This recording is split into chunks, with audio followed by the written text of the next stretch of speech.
Welcome to episode 253 of Sports Geek. On this week's episode, I chat data and business intelligence with San Jose Sharks Neda Tabatabaie. Welcome to Sports Geek, the podcast built for sports digital and sports business professionals. And now, here's your host who is helping athletes generate revenue from digital, Sean Callanan. Thanks, DJ Joel. Yes, my name is Sean Callanan, and you are listening to Sports Geek. And I will talk a little bit more about how we're helping athletes generate revenue from digital after my chat with Neda. You can find me, as always, on most platforms as at Sean Callanan or at Sports Geek, or you can go to the website sportsgeekhq.com. And if you want to contact me the old-fashioned way, sending me an email, Sean at sportsgeekhq.com. Before I jump into my chat with Neda from the San Jose Sharks, I just want to talk a little bit about the Patreon campaign that we've kicked off. Have you checked it out? Can you please check it out? That's probably what I was trying to say there. sportsgeekhq.com/Patreon. It allows you, as a listener, hopefully you find this content and the content we provide via Sports Geek News valuable in interviews with sports business executives like Neda, and also news and articles from around the world to keep you up to speed. There's a couple of different levels available. If you're a supporter and you just want to support yourself, it costs as much as a coffee per month to support our content efforts in this space. And if you're a brand looking to reach the Sports Geek audience, you can do so through a silver or gold supporter package. So please check that out. If you've got any questions, as always, you can send me an email, send me a tweet, message me on LinkedIn. Multiple methods. Go to sportsgeekhq.com/Patreon or patreon.com/sportsgeek. Both work. Now I will get into my chat with Neda Tabatabaie from the San Jose Sharks.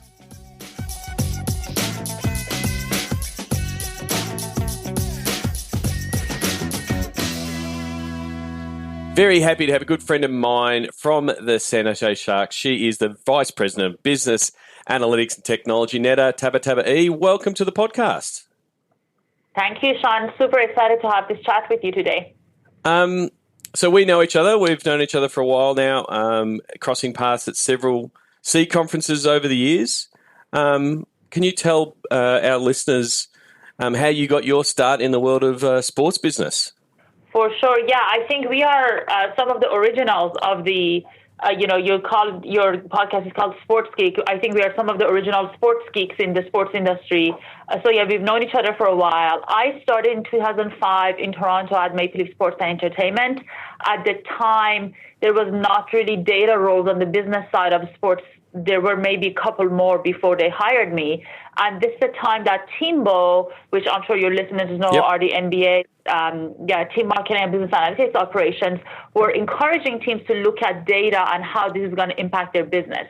MLSC, being a very progressive organization with lots of resources, decided to bring a role into the organization that at the time it was called the CRM coordinator. But with the thought of, let's bring this in, see how this is going to impact the business. And I don't think anybody had any specific roadmap of where it's going to go, but it was something they knew it was right, and they were going to do it. So I started there as a CRM coordinator, brought in the CRM system into the organization, this old school tracking the sales reps' activities, trying to get them to log in the activities. But the major part of it at the back end was bringing all these data sources into one source, into one area. So as a big organization with multiple teams and, a couple of venues, and they had a really robust email marketing program, there was not really a clear understanding who are the people who are buying the tickets. On the Raptor side, as an example, while there were future ahead was launching Toronto FC, that was a couple of years away, but also having a robust season ticket holder for the Toronto Maple Leafs and a waiting list. Who are these people? How are they overlap? So that's where really everything started, with unifying everything into one database, and the team gradually grew. And at that time, in that mid 2005 to 2010, that was sort of just as teams were transitioning off paper tickets, becoming more digital focused, starting to more comms with fans from an email point of view. So you were really at the really early stages. We were, yeah. There was no targeted emails at the time in the industry. It was very limited. You would be sending your emails to your email marketing list, and people were buying tickets, and their perception was those are the people who are buying the tickets. Then we're like, actually, no, those are the people who are buying your tickets maybe during the pre-sale or a specific time, but the return customers are not necessarily the people who are in your email database. They're the newsletter people. At the time also everybody used to send a newsletter with all the news on a daily basis. This was before Twitter or Facebook. The different ways you shared your content didn't exist at a time. So it was just, there was different channels that were set up, but the perception was like, oh yeah, they're buying the tickets. That necessarily wasn't the case. But yeah, it was really, I think at the time when I started, there were a couple more teams. Madison Square Garden had a group. Philadelphia at the time, I believe, had a group. They were very small. The bigger teams had very small groups, usually one person or maybe two people doing some stuff. And then gradually other teams started building. Some moved from, the ticket operations to the data department. Some started hiring outside of the industry. So yeah, it started growing. And I still have some colleagues from the first days that we all used to work together. And they're still in the industry. Some have moved on, but there's a group of us that we've known each other and been friends for a long time. So in that role, you were at the Leafs for 8 years. You would have seen that evolution of real ticket focused CRM and who's buying tickets, where are they clicking, and those kind of things, to that bigger piece of what does our fan base look like, what does the demographics look like, how does that affect our campaigns, to what the Maple Leaf guys do really well, to making those communicating what your fan base looks like back to your sponsors and helping form part of your campaigns and that kind of thing. You would have gone through that evolution at Maple Leafs. Exactly. Those are all the stuff we started, being a new department, we had to really prove the work that we are doing is incremental and is bringing value. And I really appreciate the focus that our CFO at the time put on this, because it made me very focused on measuring. As the data department, we are really good at measuring everybody else's work, but we don't do a good job sometimes measuring our own work. Yep. So that's really good. This habit of reporting, making sure everything is, tracked properly. What is the value of this campaign? And that really ended up paying off gradually because we knew the stuff that is working and what's not working. So from there, the department grew. We also brought in research because we had another department that was doing research. This was, again, the old school intercepts in Arena, but that sort of added another layer of intelligence to what we are doing. Then I started sourcing data from third parties and outside vendors and doing market research. And we started looking at what is the fan base look, both for the Leafs, the Raptors, Toronto FC came into fold, our concerts. And, the opportunity I had was I was working with 4 different teams, and also Toronto Marlies, the AHL team, was there at the time, that had very different fan bases, and they were in very different points of their business. The Leafs were always sold out. Raptors at a time, we had to hustle to sell tickets. Sponsorship, there was a lot of room to grow there. Toronto FC started really, really hot, and we really did a lot of great work from the beginning, thanks to a lot of the people that were there from day one, like including Paul Byrne, that we built everything started with the data from even before the team ticket sales were launched. We started creating lists, and then after the team was sold out, we started creating waiting lists. And when the team needed help, the waiting list was what supported us through the years. And then, then we started, again, having a robust waiting list and also season ticket base. Then we started really looking into, even we started getting involved in sponsorship was a big part of that. Like, what is the story that we're telling the sponsors of how our fan base is using their products, is going to their retail location or whatever it might be. And that is something they've obviously very clearly built on. I'm so proud of what they're doing, and it's just such a fantastic story to tell. And then even starting to look at, just before I leave, and if you're expanding in stadium, what type of seats can we offer a fan base? Like, what are they looking for? instead of be like, oh yeah, let's build this club here and do that there, and we're just going to do this, is that really have merit based on the data available. So it was really, I was there, I was just there 8.5 years. And then at the end, maybe 6 to 9 months before I was leaving, the digital group also joined my team with the idea of using the digital data more and more. And that was lots of great work we did for 8.5 years. It is an amazing organisation because, as you said, you've got different teams and venues at different stages, so you're not applying the same strategy to everything because it's different. It's a different use case, and you've got to apply different things. So it would have been a lot of variety in that role. It is, especially luckily because I started so early. We had a lot of growing pains, but also I had the opportunity to work with fantastic people who, they might not necessarily understand what was happening, but they knew it at a high level and supported the idea at a high level that I had the authority even as a coordinator, and when I grew to make my decisions and do what I needed to do that was right, because there was nobody before me that had proven a case. Yep. It was up to me. Yep. So that was really a great start for me. And then from Maple Leafs, you went and worked with Core Software with our good friend Russell Scabetti. Do you think Maple Leafs in that multi-team role helped you in that role at Core, talking to multiple teams? Yes, that was definitely, for me, after 8.5 to 9 years, I was looking for moving on and seeing what's next for me in my career. And I moved to New York. Russell and I started a week apart. And it was an opportunity for me to go to a different side of the table and trying to support other teams and bring them up this, data journey. I know we're going to discuss that. Yeah. I had. So there were a lot of teams at the time that had purchased the software or something, but they maybe didn't have the people to bring this along or sell it to, because you have to do some internal selling at any role that you're at, especially in this role. Yep. To be like, okay, how can I help you? I'm your support system. I'm not a competition. What I can do can help you run your business better, make better decisions, be more agile, all of that.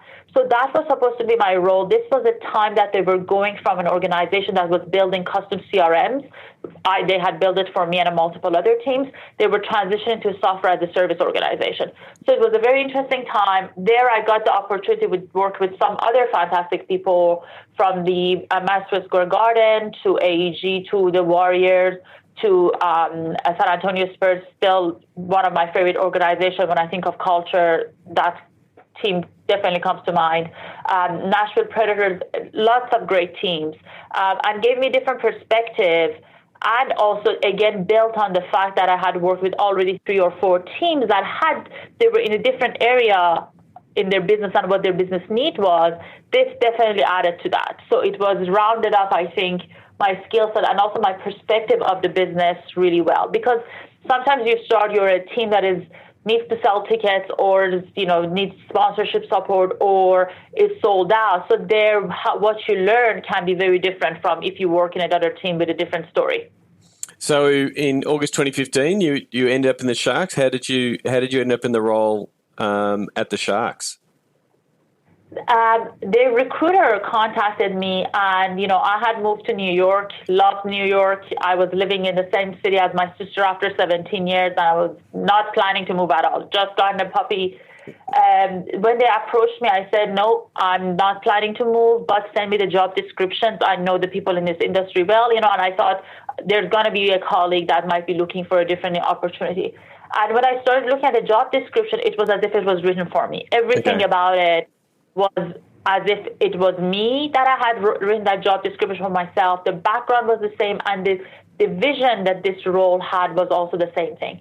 I started researching the organization, talked to a lot of the people that I knew in the hockey world, heard a lot of fantastic things about the culture, looked into Silicon Valley, and of course I was like, if there is a place for me to go and be challenged, this is going to be it. To be challenged, learn, go into a team that doesn't have any data infrastructure, but is planning to ramp things up very quickly. I talked to a few people here, and I just thought to myself, if I don't consider this, I'll be really stupid. And, for me, my approach is you do something. If it doesn't work, then you correct it. So this was like, what's the worst case that can happen? I'll go and see what happens. It was one of the best decisions I've made in my career. So what was the I guess the landscape? What did all things like the job descriptions effectively written by you or written for you? What was the landscape on day one when you turned up from your role point of view? What did you have to tackle first? The landscape was exactly the landscape I had what I had in Toronto in 2005. But this was, 4 years ago. Yep. There was only a ticketing system. There was no use of data. This is a team that has been very successful on the ice for many, many years, although we are still after the cup. But, business-wise, there was some challenges due to several different factors that had happened back-to-back in maybe a span of the year. That there was a very famous reverse sweep for the first time in, I think, 12 years. They didn't make the playoffs. Ticket prices got increased. The market here is quite interesting. It's nothing like any other market that I've seen. So suddenly we were in a situation that there was a lot of need for ticket sales, but there's no infrastructure. As an example, the team previous to these changes were all happening as I was interviewing. They never really had a ticket sales team. There were a couple of people that were really taking orders by the phone. There was no season ticket holder retention or service team. Same thing on the sponsorship side. So that they were now changing all of that, bringing people, setting up the infrastructure, people-wise, and now my role was to come in and start with the data side. And the first thing we did, of course, was go after ticketing. It was the most need and the one that can have the shortest term return in a very quick manner. Because once you start, who your season ticket holders, who's contacting them, what are their pain points, who is in your pipeline, all your ticket sales people that you have, who has been contacted, who hasn't been. So that's where we started. By the time the system was implemented was December. In January, we went into renewal and we started capturing data. And one of the things we started doing right away was, even if we had one piece of data, we would make sure it's an actionable piece of data. Like we did a survey of our season ticket holders. Even if there was a score of 1 to 10 that I had from the likelihood to renew, it was piped into the CRM system. So the reps had that at that point. Now, that one piece of data there's so much more, and we can make much better decisions based on more data. But, to me, having actionable data is always very important. So it was pretty much that fix the simplest thing in front of you, and the simplest thing was selling tickets and getting that system right, and it was starting there, because there's a lot of sometimes you go into it and the role is so big you can get overwhelmed. You just sort of wanted to focus on the ticketing piece first. Yes, and we knew it had the biggest opportunity. Yeah. But also we knew there were certain things that we had to do in different times. So by the time I started, we knew the ticket prices across the arena was not set up properly, but it was too late to change anything because the season, I started right before Labor Day, and then the season was around the corner. But we started looking we added a few things, we tweaked a few things, very small things, for January, I believe. And then for next year, after that, I started looking at, rescale the whole building. Yep. So we went from 16 price points to 40-something price points, which means you have more variety and your prices are set up right. You cannot, some sections had the same ticket price from, say, row 3 to row 20, which means the person in the row 20 is paying too much. The person in row 3 is paying too little. So that also opens up the door to bringing a bigger variety of customers, especially with dynamic pricing into the arena, and just have we are sort of, ticketing is pretty much an open market. We might kid ourselves if we think it's not. People can buy any ticket at any point. So you're competing with the open market at a certain point, and if your prices are not done properly, that's a huge impact. So we knew that was coming, but I knew that's not something I could do at that point. So how, there's people probably listening, looking at either being in the same position of not quite having their data infrastructure in place, but knowing that what they need to do. And I guess this is what you went into the role. You went, I know this is what I need to do. This is the infrastructure I need. This is the people I need.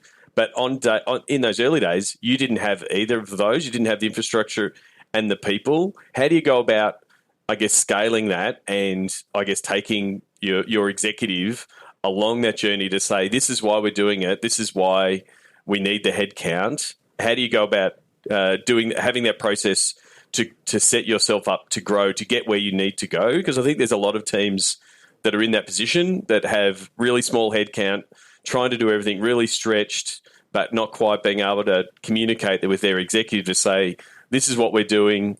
And if we succeed, we actually need more people, whether it's in sales or analysis, right, that kind of thing. How do you go about selling that story up and demonstrating how it's working?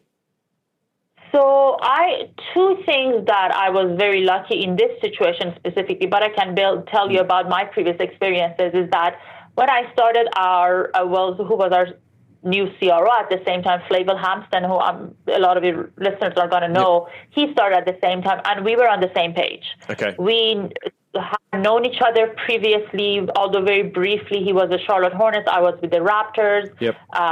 So we were on the same page from day one. So I didn't have to sell anything to him. Also, our ownership is, I don't need to tell a data story to him. Mm. He will tell us, and the 20 of us, what data can do for an organization. So that is a very lucky part of it, that I didn't have to sell up, but I have to sell this around the organization. Yep. Because I had peers, I still have peers that, either have been here for many, many years or just never had, they just didn't look at data as I do. So how I'm bringing those people around is going to be extremely important, not only so far, but as we try to change things more and more and become a more data-driven organization, that's going to continue. The easiest thing is, and maybe not the easiest, but the best thing you can do is show quick wins. Yep. What is the one thing you can do? Either it provides a little bit of insight, or that gives people one actionable item that it doesn't have a huge risk that they can do. It could be a couple of steps of doing something differently, and then very quickly you can show them what you can do. You don't want to get into a 6-month project at the beginning. You want to get into small chunks of doing something, show results, do something, show results. And for every organization, it might be different, So maybe capturing the sentiment of a season ticket holder, how you can change, something based on that. How do you change service based on what the season ticket holder is telling you? The pipeline, I think, is an easy one, because if you start putting people and know who's been contacted and who hasn't been, you're going to start seeing some movement very quickly. So it's really based on the organizational objectives and where they are. Everybody's journey, again, is going to be different, and what is actionable for them going to be different. But I would suggest start with something small that is not too risky. And also, our culture here is that you can fail, but fail quickly and move on and learn something about it and do the next thing. Yeah. That is also something that helps. Luckily, this day and age, the technology costs are not as high as it used to be when I started, because at the time you had to build everything from scratch. Yep. Right now, there's software as a service that you can put in with not too much of a high cost and not too much of a risk, and start seeing some things. The biggest part sometimes is the people and hiring the right people who gets this and can support everybody else. And then maybe you start ramping up the team depending on what your situation is. Yep. You might have right now I'm down 2 people in my team and I'm trying to hire, so we are only getting to certain things. But my team is probably not going to, on the data side, grow much bigger than 3 people plus myself. Yeah, I think the important thing there is giving those small wins or those small projects or those small tweaks where the wins go to other teams, because that helps reframe what data is to them, gives them a win, helps them what they're doing. So you're coming there with the olive branch of, here I am helping you, because especially in sport, because it's seasonal, there is very much the new season's starting, we'll do what we did last year type of mentality, because it's always worked or it's always what we've done. So changing that that regular wheel that they run on is sometimes hard. So that's where those small projects, whether it's here's a way to re-engage season ticket holders, or here's how to kick off a ticketing campaign, or here's how to do these things, that's where you can have those small wins and start that interdepartmental success, I reckon. I agree. And I think what you mentioned goes to the bigger culture of the sports industry, that yes, we are very much guilty of that. We end up doing the same thing over and over, and we sometimes expect different results versus, I think, being different and innovating a little bit more in our industry is something we all need to do a better job in and focus more on, because it does produce different results. Sometimes you're going to fail, but that's fine. Yep. You got to learn, and as long as you learn, it's really not a failure. But maybe didn't produce the results you had, and then you can turn around and do something else, and maybe the next thing is going to be successful. So, in the 4 months ago, your role changed. You're a VP of Business Analytics and Technology. What was the adding and technology? Well, how did that change the focus to your role? Because there's a lot of technology in the business analytics and intelligence space. What has that added to your remit? So in terms of the structure of the organization, what happened is now the IT team also reports to me, and we've built this team now as Business Analytics and Technology with the goal of bringing like-minded groups together and to see how we can create a technological future of the organization. As you mentioned, there is a lot of technology involved in what the BI teams do. And, how it started was, as we were talking about, we started just looking at ticket sales data, and then maybe grew into marketing sponsorship and some of us operations. But back in the day, everything was on premise. Yep. So you were working very directly with IT. They had to come in, set up the server, make sure the physical infrastructure is working, and, everything is working properly. So you already had a collaboration together that, depending on how the teams were set up and from organization to organization, was very different sometimes. But whether you liked it or not, you had to collaborate because there was no other way to do this. That also applied to other parts of the business. What is happening more and more is, now that everything is cloud-based and there's a lot of application, we have more applications, and unfortunately some of it IT has no clue about, because people go create an account online and they're paying a subscription fee of like $100 a month or whatever, and they don't look at this as an application or as a software that is creating data. So you're also creating silos within the organization. So what we're trying to do is look across the organizations, find out, as the first step is to sort of understand what everybody's doing. And then where is this data going? What is this data to start with? And how we can bring all of these things together and potentially even get rid of some redundancies with the goal of making everybody's life better. So not only that, the days of the traditional data of, BI is only going to look at ticket sales and sponsorship, and this is the territory you have, and don't step over it. Those days are gone. At least in our organization, I never had, I would sit in forecast meetings with our finance. Do I have the resources to do a lot more? Not right now, but that's hopefully where we're going. So all this data that is getting created, there's a lot of lost information in between. And then what happens is they've created a lot of duplication of something. So you have a system that works for you, but for me to get to it, I have to do 20 other manual things to get to it.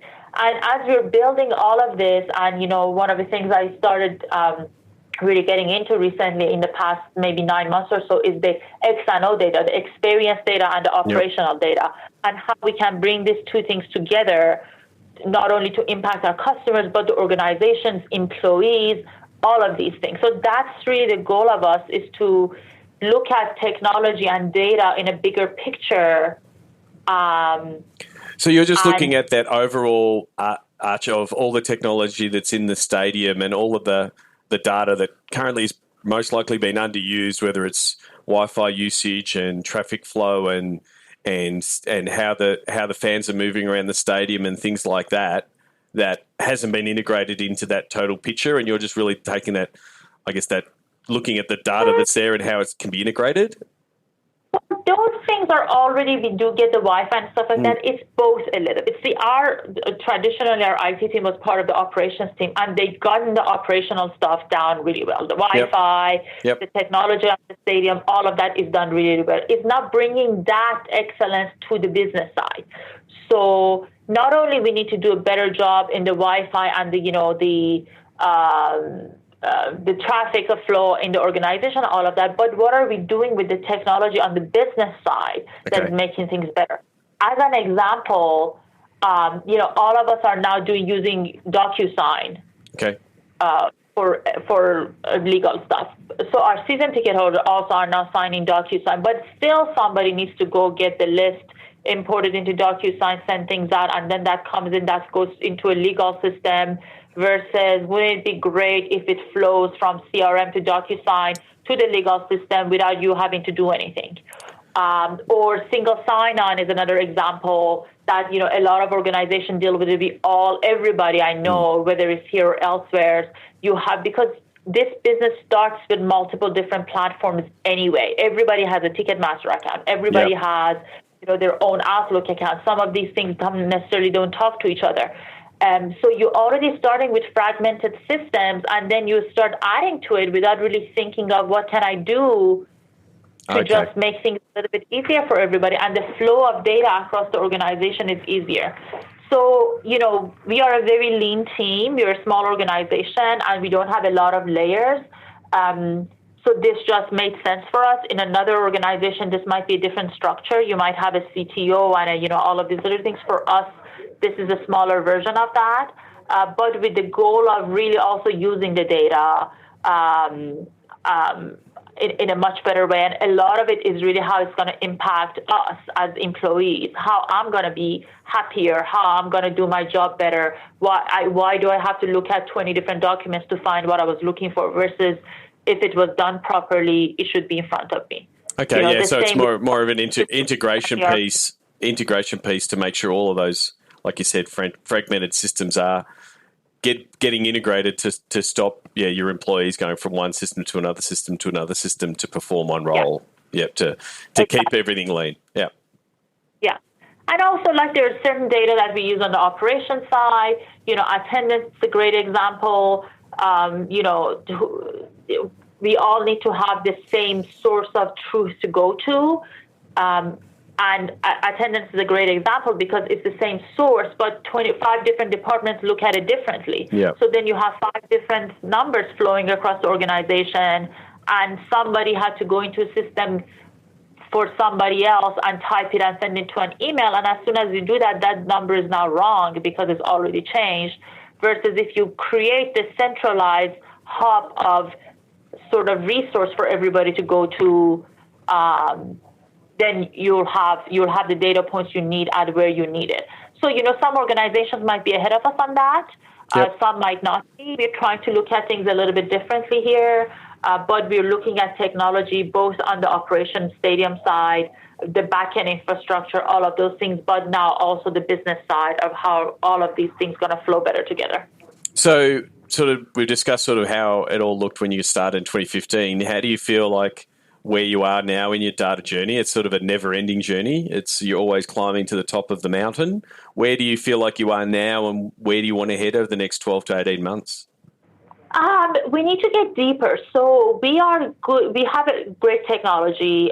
We have some good people in place, but as I mentioned, I need to staff up and add to that so we can do a little bit more of the proper analytics that I like to know. We're getting a much better idea of who our fan base are, but I like to get to a point that start getting maybe a little more predictive. We started experimenting with some machine learning a couple of years ago. I like to get back into that. So just get really deeper into what's going on and try to minimize the surprises of, the business minimize that as much as possible. This is a business that is full of surprises anyway, but there's certain things that we should be able to predict based on the data that we have at a better point. I don't think, because this is such an emotional business, I don't think we're ever going to get to a point that we have 100% accuracy. Yep. But if we can get to a point that we know the really, really good things and the really, really bad things, and we deal with the middle, that's going to make us a lot more impactful. So that's really what we need to. Sorry, go on. You mentioned a couple of times that you're down staff. I have a lot of people listening that are probably excited hearing more about what you're doing.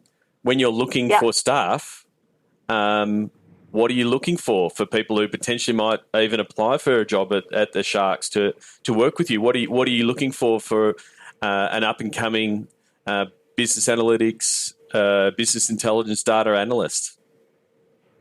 So, a lot of the stuff that I'm looking for is probably similar to other teams might be looking at, depending on the role. Like right now, I'm hiring an analyst and I need the master's in statistics or math, but I'm also hiring another role that I needed more of a balance of analytics and data storytelling and understanding strategy and being able to work with different departments to solve their problems.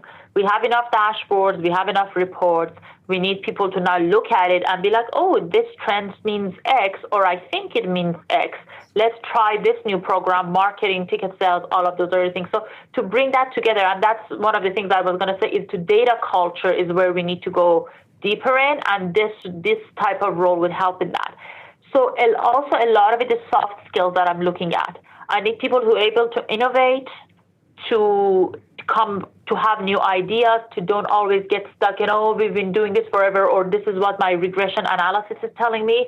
That's great. I'm also a data-driven person, but there's a softer skill and there's a context of the data that some people start missing. So being a well-balanced person in terms of skill set, if you could be a master's in statistics, but also be able to solve problems without a regression analysis, have new ideas, recommend new things, go completely off the left field and suggest something completely ridiculous that then we can be like, okay, that's great, but let's bring it back. So that type of personality, which is the hard part to screen for. Yeah. The softer skill for me is the more difficult one. I want somebody to be here, to want to work with us, to learn, to grow in the role and really be excited about it, but also be able to work with everybody else. We're a small team. We really believe in that one team mentality. We all work, together and collaborate a lot. So making sure the person who comes in has the right fit is extremely important. That's the unique thing about sport. You can look at data and look at it as much as you want, but you also need to be able to walk out into the stands, look at the fans, see how they're reacting. The emotion is such a big part of it, to be able to sort of overlay what your eyes are telling you and what they're doing in the stadium to what the data says, because it's not the same as running the data for a bank or a retailer. Like that's the thing. You've got to be able to go and see, oh, that's the fan I've been looking at their numbers for. That's what they look like in real life. That's how they're interacting. If you don't have that, like you said, those soft skills and be able to look at that side of it, you sort of lose half the reason why you should be in sports. Yeah, exactly. As an example, there are many times that the algorithm tells us to increase ticket prices, and many times we don't, frankly, or if we do, it's nominal. Last year, I think both last year and the year before that first round of playoffs, we didn't increase ticket prices at all, although we could have. We just want to make sure the fans are here, and we want to do something that is right for everybody. So sometimes some of those things get missed in the algorithm, or as an example, sometimes the regression analysis doesn't know that your captain from this year went to another team in the summer. So suddenly that team is going to be one of your hardest opponents that you want to see, and your regression analysis is not going to tell you that, because the team he's at now wasn't really somebody we did well at with ticket sales. So those, knowing what's going on, and it sounds simple. You think everybody in this generation is connected, but believe me, they're not. Yeah. And having that sort of a siloed, one focused mentality is not good. So I'm more and more looking for people who are well-rounded.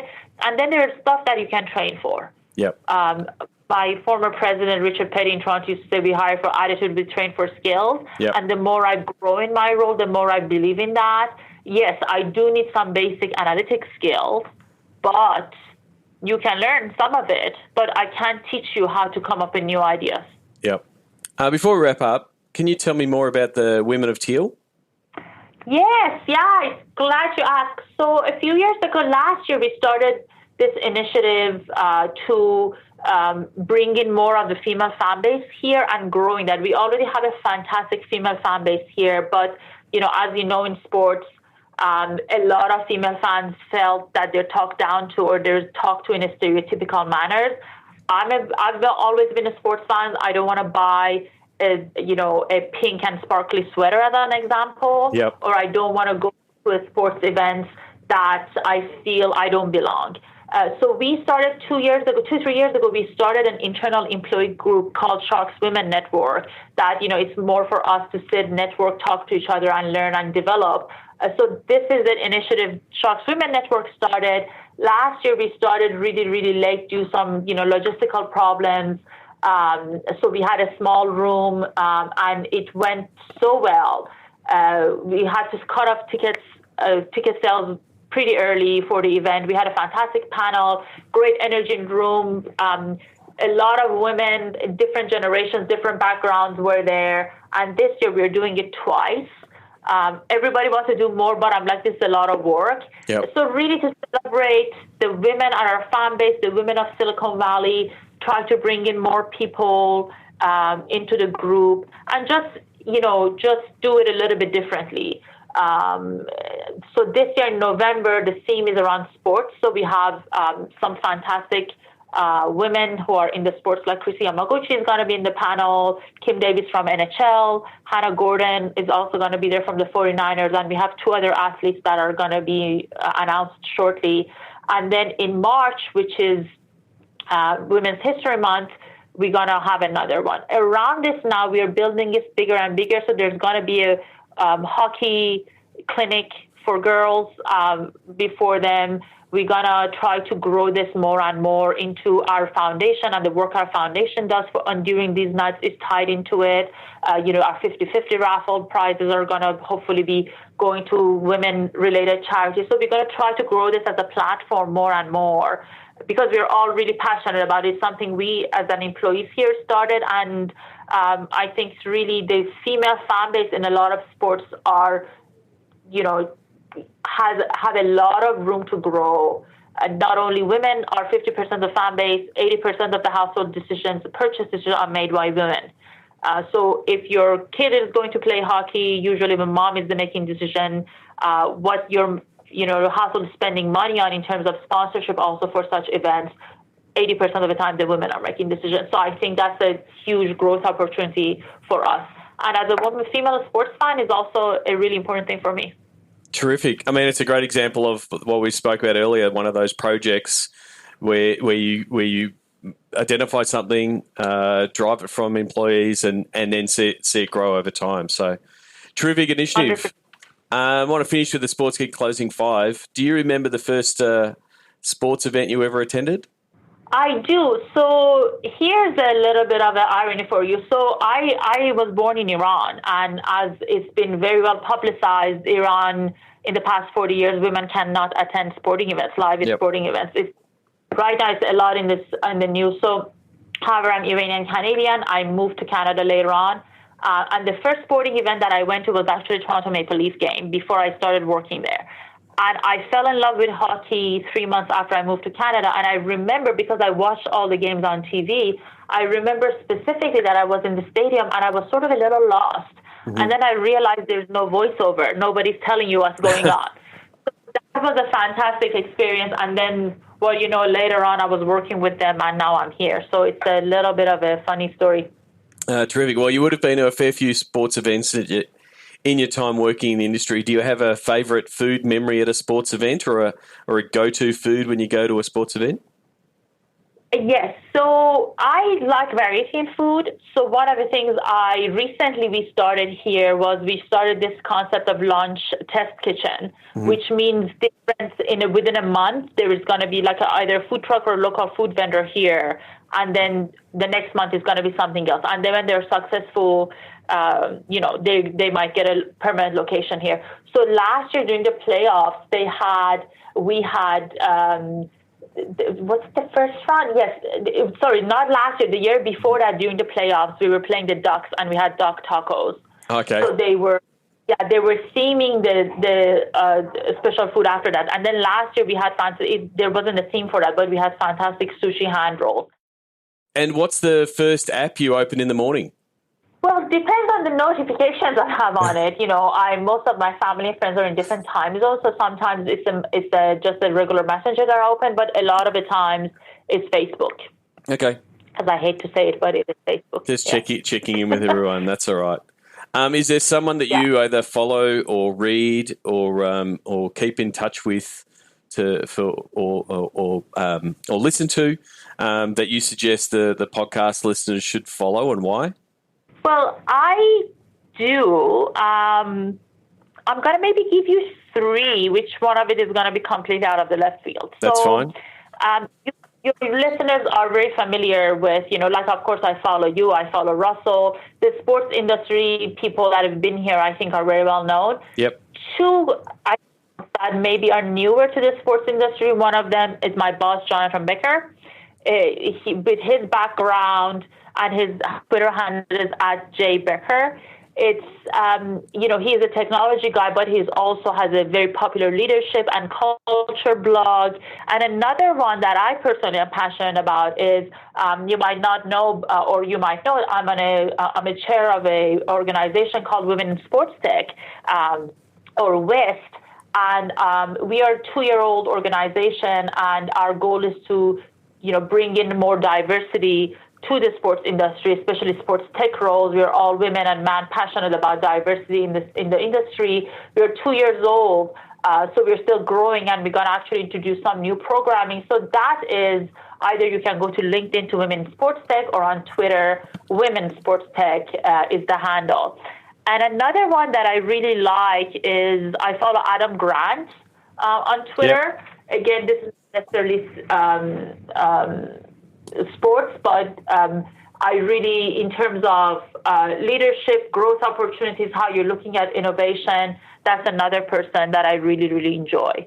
And another one that I really like is Tom Fishburne, also known as Marketoonist. Oh, yeah. He has fantastic cartoons that are usually data, marketing, and analytics related, and it just cracks me up, and it really illustrates sometimes how we get caught up in our own voices or completely miss the context of stuff, or how everybody else doesn't get us. So that's the one that I really enjoy, but it's a little bit funny too.